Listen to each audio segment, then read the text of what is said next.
What about that door? I'm not sure we can close it. We probably could hear somebody approaching better if we didn't. Okay, let's close it. Let's close it. Okay. Let's talk for a few minutes about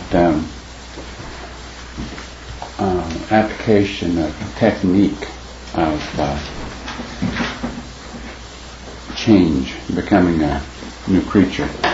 I hate to even use that term because that sounds like some kind of spiritual process. And I guess it is. It's getting rid of the old spirit and it's like bringing the new next level stuff.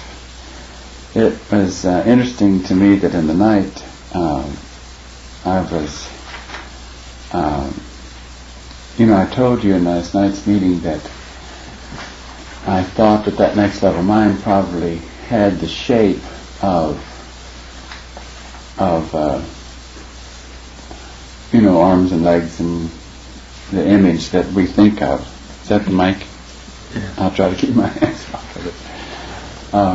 And yet, this, sounds crazy and sounds so far out, and it's certainly not information that I'm saying is gospel. But the thought did occur to me that next level mind can take on whatever shape that the vehicle can take over the shape of the vehicle that will service it for the task that is assigned. That theoretically, probably then outside of any vehicle, that mind could very easily just be a blob.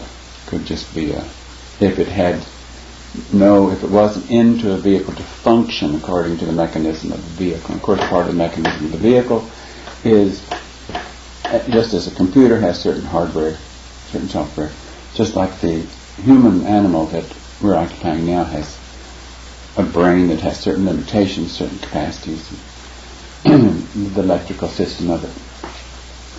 And that different vehicles have different systems that can handle the task.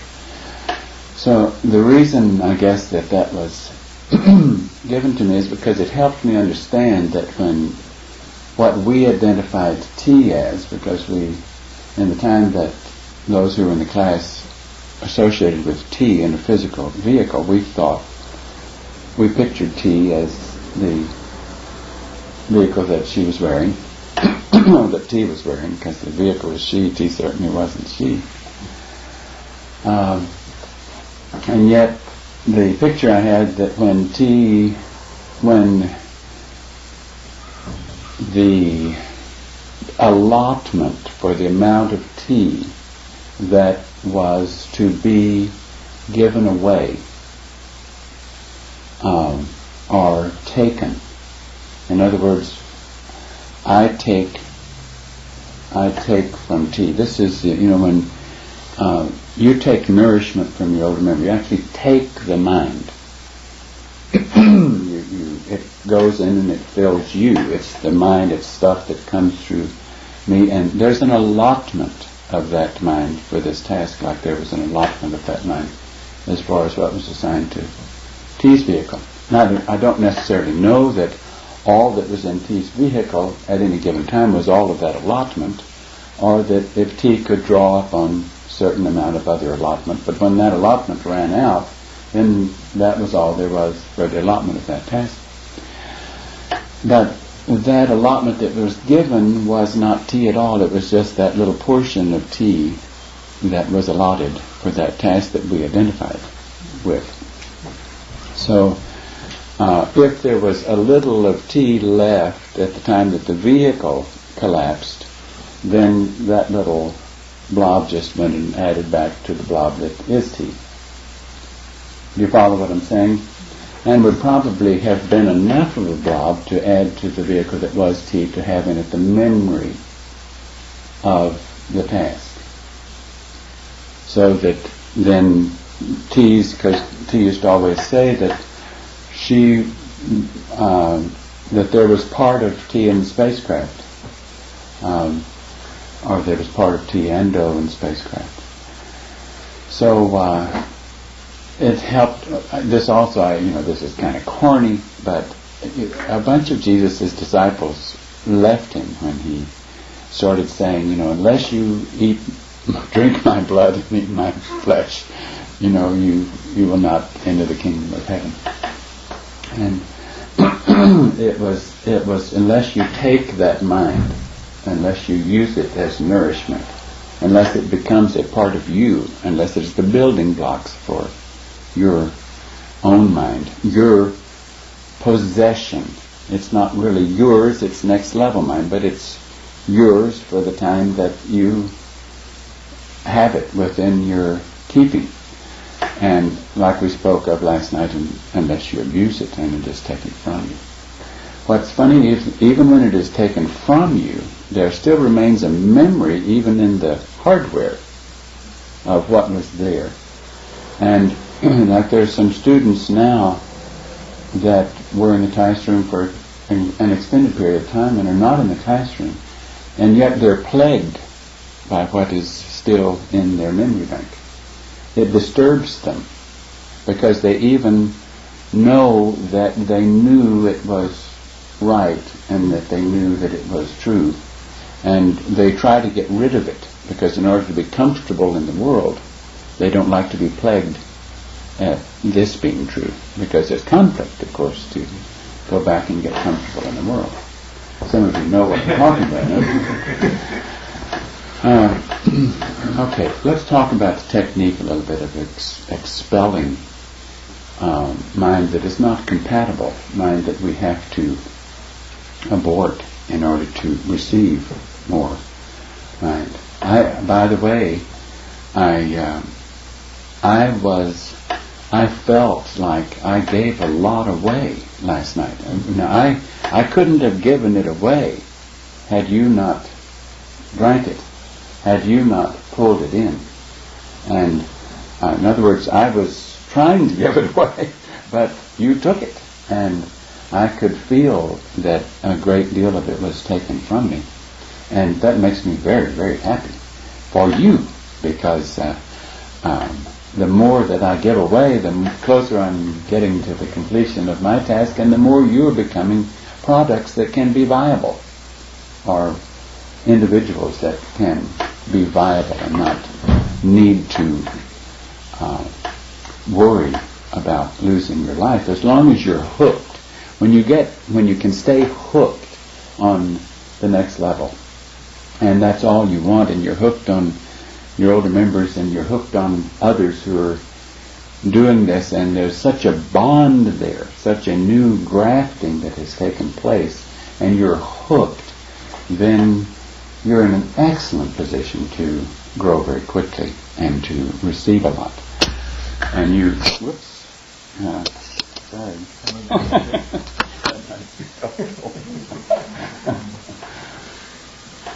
Okay, I still haven't gotten around to what I want to talk about, and I said that 60-minute tape would be adequate. I hope I'm not. Okay, some real practical application. I think what you want to get in the regular habit of doing is start sustaining a consciousness 24 hours a day of examining the quality of what's in your head.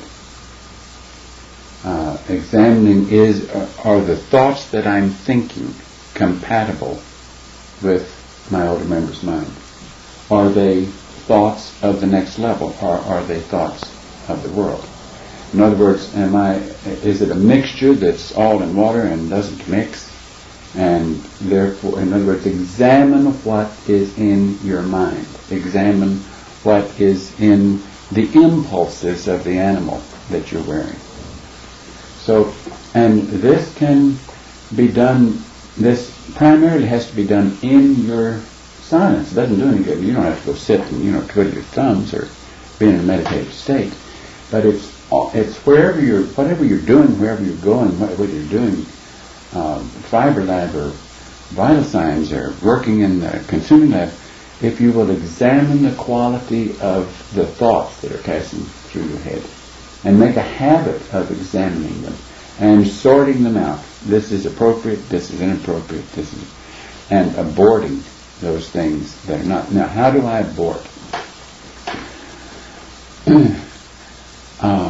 You have to kind of format your language and the strength of impression behind your language, so that just as you would have a delete key on the computer, when you say "get out" or "good night," I don't want that. Stop it. Get out of here. Now, "get out of here" is probably one of the most used phrases in our whole word processing. And now, first of all, we probably recognize it and we say, "Oh, good night. I didn't realize what I was entertaining." And so when when it becomes distasteful and you recognize it as not compatible with next level mind, or older member's mind, then you immediately delete. And if you say "get out," actually run it out. It is like a presence that can be run out. I won't call it a living presence, because I can't really think that the mind of this world, as Seeker said, this is living matter that you're putting in there now. That's not living matter, but nevertheless it is a blob of information that does respond to your command, in the same way that spirits are run off when you exercise spirits or whatever it is. You have to actually give commands for that thought to leave you. If the thought doesn't leave you, then give the command again and keep giving the command. If you have to verbally aloud say "get out of here," do it. Try not to let the whole block hear what you're saying, but if you have to verbalize it, do it. Have no hesitation about it. Your partners will certainly know what's going on. They will be very comfortable with your saying "get out of here," because you're going to hear them doing the same thing, and I'll be worried about them if they aren't doing the same thing. So, filter, examine what is in your head. Habitually examine the vibration of what is in your head. Now, just clutter is just as much a detriment to you as very distasteful things. Just clutter, like stuff that is of no value. Running old tapes of old jobs that your vehicle had back in the world, or old tapes of other members of the litter of the animal you're wearing, or old tapes, just anything of the world. Old tapes of something you saw on television, or just clutter. Because when clutter is in there, then you're listening to it. You can't help but listen to it. It's noise. It's noise. Even if you aren't paying that much attention, it's noise. When you have noise in here, then you can't listen. You're not really in a condition of asking and listening. So to start off with, you've got to get the screen blank. The only way you're going to get the screen blank is to abort and abort and abort till the screen's blank. Now, it's going to be hard for some of you to learn to sustain blank without it being a hard blank. Now, what I mean by a hard blank, when you have a hard blank, and it's hard for good stuff to come in. When it's when it's just clear, I hate to use that term though, because of many of these est and other methods, Scientology and all these, you just get clear. What is it that Scientology uses that? B-meter? No, they say, what kind? Yes, the reactive mind. If you can get rid of the reactive mind, and there's a lot of truth to that. A lot of truth to it, because just the impulses of the vehicle that's reactive mind, and the vehicle sees something, it starts a little program and goes across the screen, And you just let it pass because you've never disciplined yourself to not let it pass.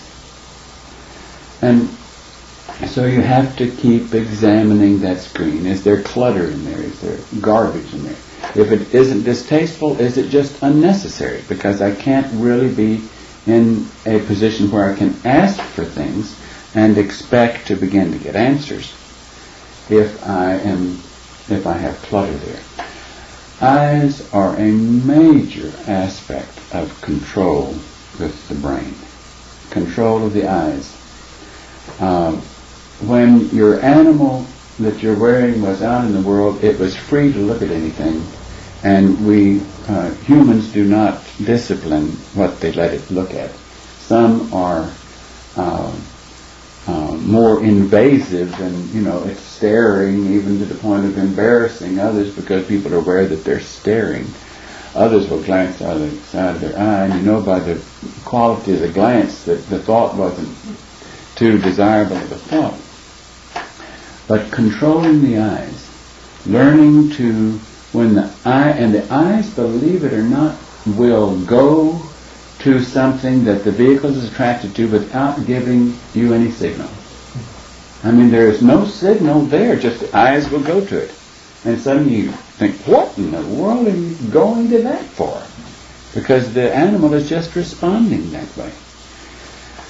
Now, if we're going to break this horse, and we're going to make it respond only when we give it signals, then we have to catch it in the act of everything that it does, so that it isn't where the eyes aren't just darting wherever the eyes want to dart. You have to make it. You will find that animal you're wearing, when you make the eyes go this way, it'll go. It'll try to prove to you that it'll only be obedient for a second, and then it'll get its eyes back over there. And so you have to force it. And so this is a practice that you can do even when there isn't much attraction for the eye. When it's just even a mild attraction for the eye to go here. And I mean attraction of even if it's something that it's admiring as scenery or whatever it is that the eye wants to go to, then don't let the eye go there. Learn to make the eye look where you tell it to look. And so when it darts back or it wants to get that last glance, or, a good exercise, if somebody's walking down the street or on a bicycle or something, you're going down the car and the eye wants to go to it, just because of motion, the eye will even be attracted to what it is that's going down the side of the road. And as soon as you recognize the eye is wanting to go there, force the eye to keep its eye. And don't even let the eye look through peripheral vision. If necessary, look far enough away that there's no peripheral vision. Don't even let it get away with peripheral vision of what it wants to look at. Now this is the beginning of discipline of the eyes and what you permit to go through the head. You don't get anywhere if you don't engage this. Taulodi has had to work with a genetic computer that is a very rough discipline for him, because genetically his computer, if he would let it, would just talk to its, even when there's nothing to say, it would just talk, run old tapes, and then his mouth will want to move, and then it'll pace. If it is restless, it'll want to pace, and it'll talk and pace, and it'll look and and that's a rough vehicle to have to quiet down and calm down to the point where you're not an explosive that is bottled up. This isn't calming down. It's aborting that restlessness so that when you are still, there's not an explosion about to happen. It's aborting the restlessness, telling it to get out so that you can be calm. You don't have to let the machinery just, run like a screensaver? Some of you have just screensavers just going all the time, And if it's, what's his name, Joe? Johnny Castaway, he's in motion all the time. And that's the way your brain will be if you let it be that way. So we have to exercise, and you can make a game of it. You can enjoy the practice of controlling the eyes. You can control the ears. Now the ears aren't nearly as difficult a problem as the eyes. But the ears it depends upon the addictions of the vehicle. If the vehicle was attracted to certain rhythms or sounds of music or sounds of human voices or whatever it is, then you have to deal with that too. You're not letting the ears hear only what the ears want to hear, or what you're demanding the ears to hear, instead of what the ears want to hear. So the ears are much milder discipline. The hands are a rougher discipline than the ears. The hands want to do things that you don't want the hands to do. The vehicle's hands like to do things you don't want it to do. Whether it's reach out and caress someone or caress the vehicle that you're wearing. And I'll use some very crude terminology here that I think does me a favor, and can do you a favor. But one of the major things that we deal with is getting the vehicle under control as far as sensuality is concerned. And sensuality to me is almost too dignified of a term for the animal behavior. And I almost feel like about the only thing that really works is to just think of it as the vehicle wanting to play with its pee-pee. Now, laugh with me on that. Don't get heavy-duty with me on it. Now, I'm serious. If you get heavy-duty, then the vehicle is, oh my goodness, how could those say something is cruising. But to me, that plumbing is a pee-pee. It's plumbing. It's to get rid of fluid because you've had too much water or juices, and it's just it's plumbing for fluid. And if you can think of it, the animal that you're wearing is such a baby that all it wants to do is still play with its pee-pee. When it gets into sensuality, it puts it in a different department. And you feel like slapping the darn thing because it's just at that level. You don't want to elevate it by taking of its sensory things or sexuality or romance or whatever, all these glorified terms for playing with its productive or reproductive organs. When the Lord gave the command to go and multiply, he was talking to the horses, not the riders. They were talking to the horses, not the riders. Riders come in when it's time to take over the horses. And it's totally inappropriate. When there is a rider, their reproduction is out of the question. And any of the activity that went with reproduction is out of the question once a rider has been assigned to a horse. And a rider has no instruction in that department.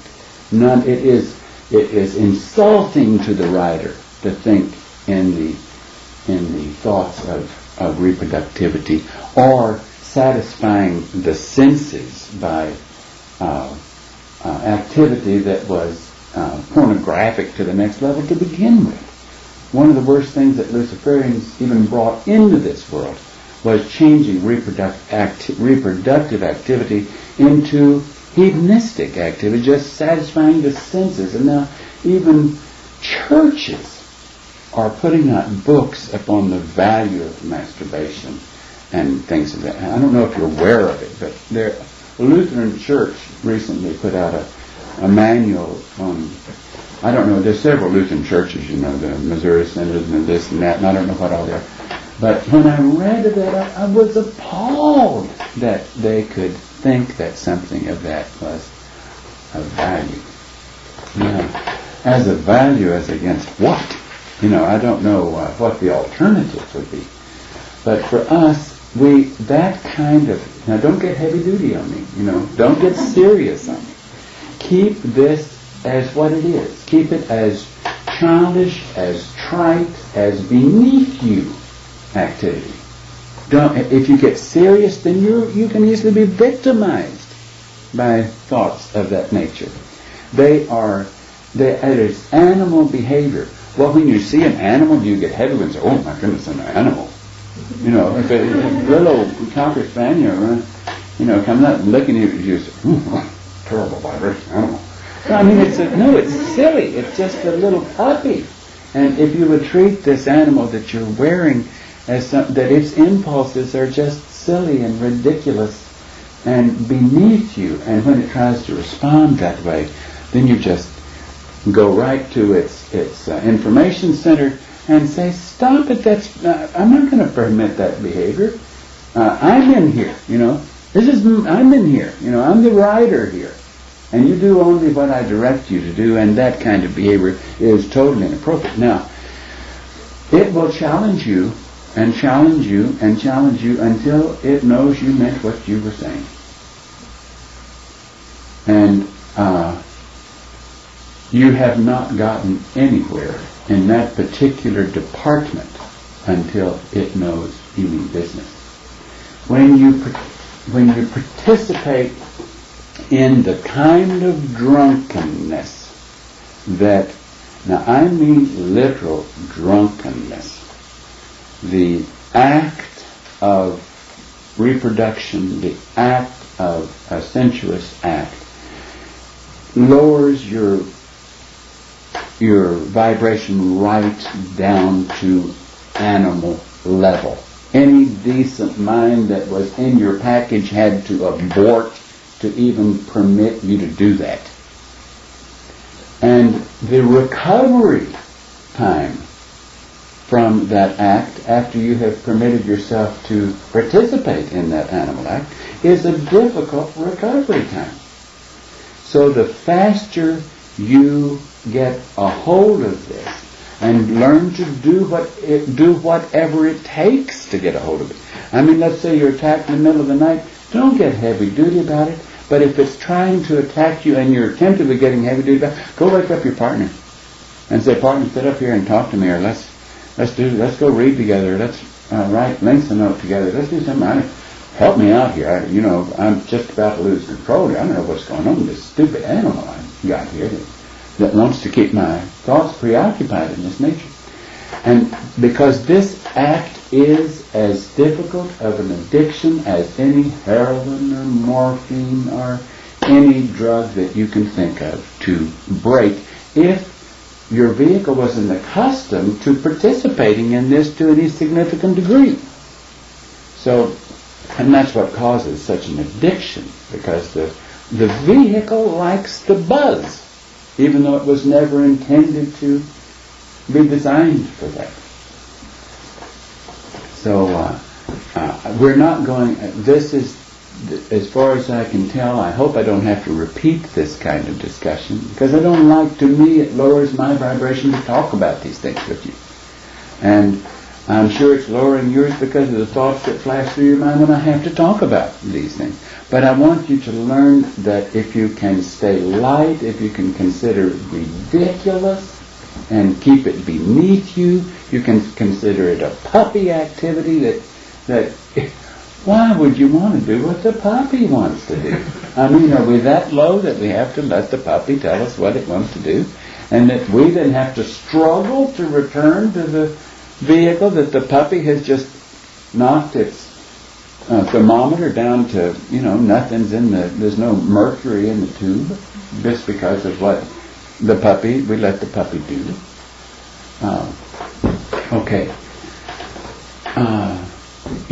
When you begin to see, when you get payoff for discipline, when you can control what is in your head, control what your eyes are doing, and you can ask for what you need, because you can always ask the next level at any time for what you need. Now, they don't always give you what's pleasant. They'll give you what you need. And frequently what you need is another test in this department or that one, in order for you to show that you are developing. What they want is developed muscle against animal behavior. Muscle that proves that the only thing I want in my container is the mind of the next level that comes through members of the next level. Because I want to be a member of the next level. Now, a member of the next level is someone who can sustain being a member of the next level by staying dependent upon its graft and sustaining the behavior that finds... No, it just was 30. Okay.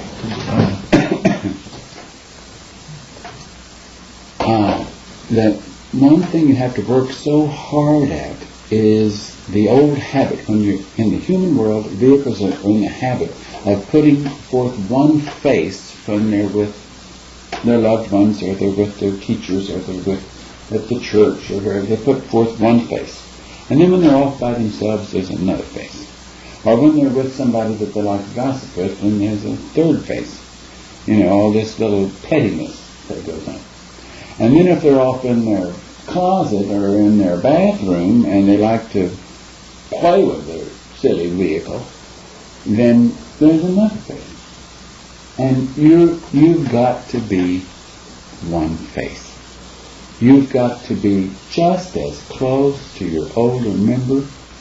Sounds crude.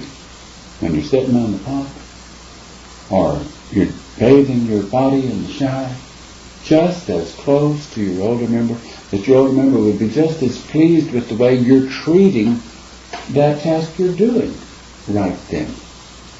Just as pleased with where your head is and where your vibration is, and keeping it there. Now, so get in the habit of examining the quality of your thoughts, not during the peak days when you're, those time of the days that it's easy to think about the higher stuff.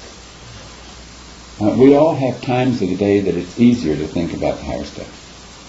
The hard thing to do is think about the higher stuff when the vehicle wants to think about the low stuff. Now, it has become a habit in most human vehicles to think about the lower stuff the darker it gets, and in the middle of the night. For some reason or other, that's just kind of a habit that it likes to do. Or when it's off by the sun. Okay. One of the remedies we try to do is not to get separate. You want to learn to get very uncomfortable separate. There's nothing wrong with using your partnership and using your other crew members as reinforcement for your sustaining the next level vibration. Use their presence there. When you're dealing with something, tell your partner.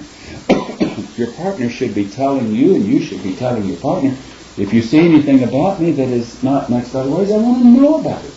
I really want to know about it. And so they tell you, and then you get defensive, and you say, well, no, and they say, well, I thought you said, I want to know about it. It doesn't sound like you wanted to know about it. And so at that time, then hop right back in there and say, you're right. I apologize for being defensive.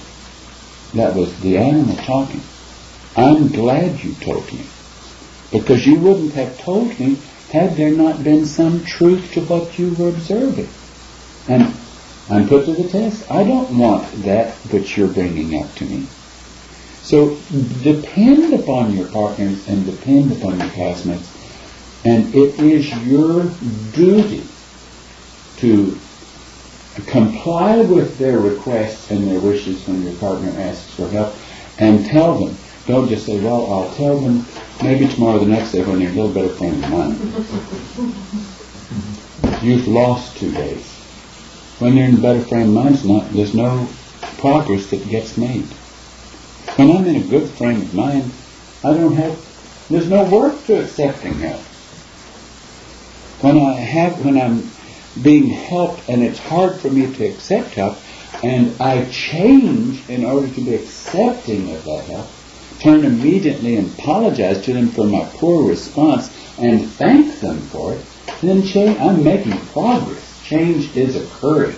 I am forcing the vehicle to break its habit of defensive responses and its reluctance to accept criticism. You're not going to get anywhere if you don't, at a very accelerated pace, get in a mode where you like criticism, where you welcome criticism, and you get beyond responding defensively. Don't you want to know if there's anything about you that differs from the next level or your older members? You say, yes, when you're sitting in church. Well, what about the rest of the time? We've got to, we can't have, periods of the day when we're the good guys and other periods when we're the bad guys. This technique is really, really, really valuable to you. If you do not exercise it, the very areas that are your problem areas will not change. As long as those problem areas remain, they will be areas that put separation between you and other members of the next level. You and your classmates to certain degrees, and certainly to your other members. When you have this animal under control so much so that it does not reek of any animal characteristic, and you can sustain that around the clock, and you have restraint and willingness and a pleasant countenance, and you are ready and willing to do whatever they would have you do, why, I'll tell you, I know how much I would enjoy having you in my presence, because I can feel that. But even if you are that during a period of the day, and you let your vibration go way down during other periods of the day, you still bring some of that lower quality with you even during the peaks of that day. In other words, you have to establish a track record. You've got to get past any regularity of letting destructive or negative thoughts occupy your head, or letting your hands get where they shouldn't, or your eyes go where they shouldn't, or entertaining thoughts that are inappropriate. The hardest thing, some of you are already writing CSRs and telling me, as far as I'm aware, I have not had negative thoughts, and I read those and I say, then you're blind. Frequently I read those reports and I know that you're blind.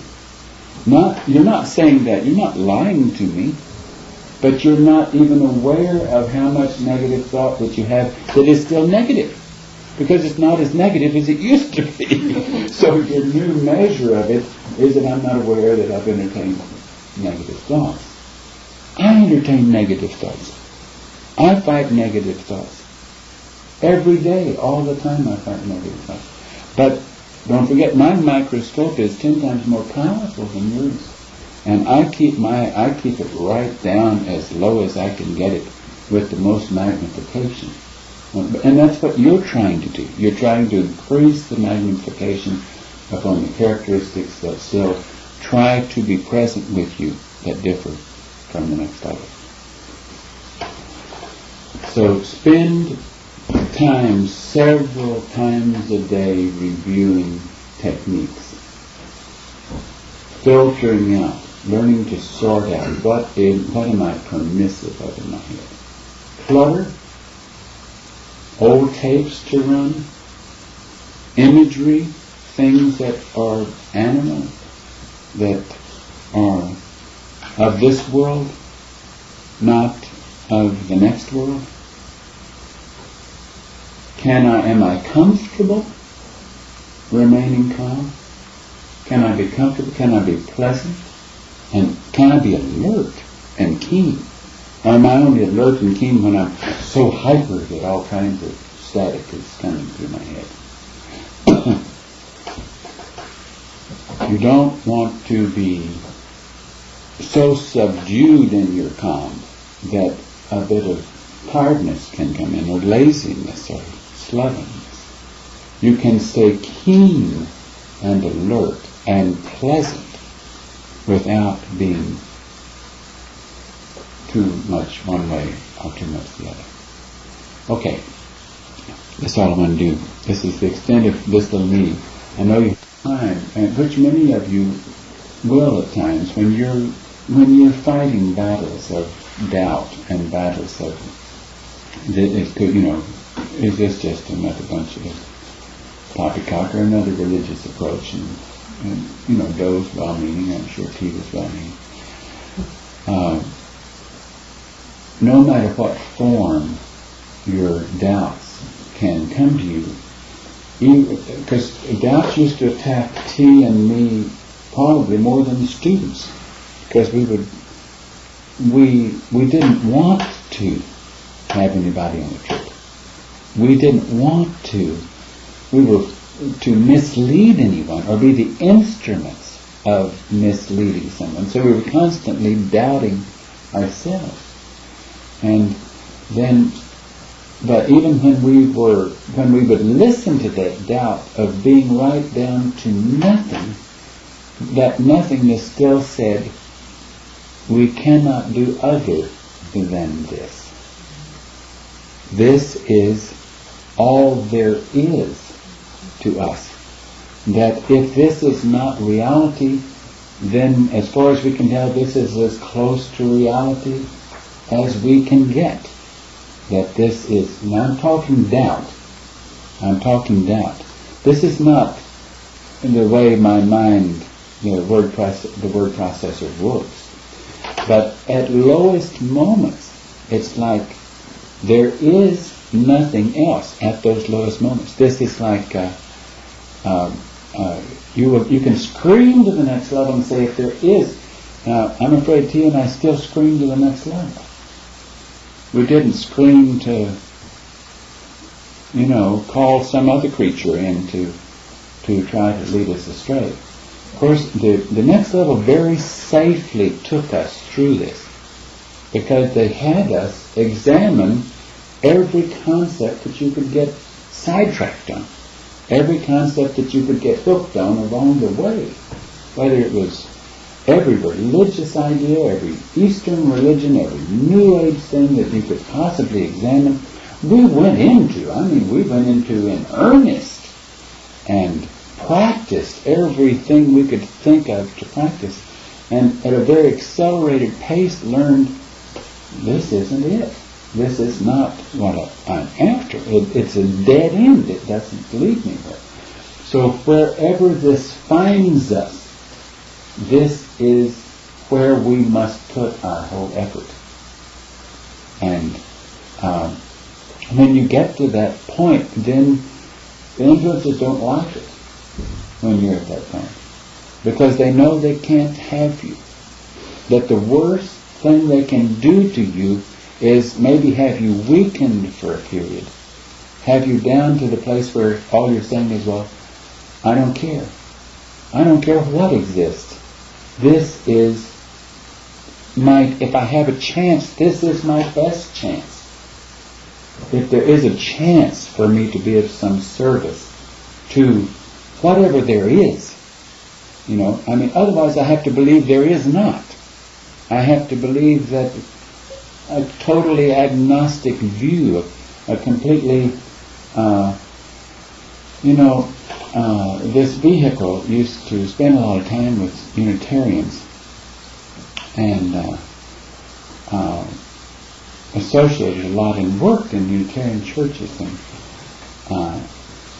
and I could not believe that the individuals were willing to accept that all there is what I pass on to my offspring.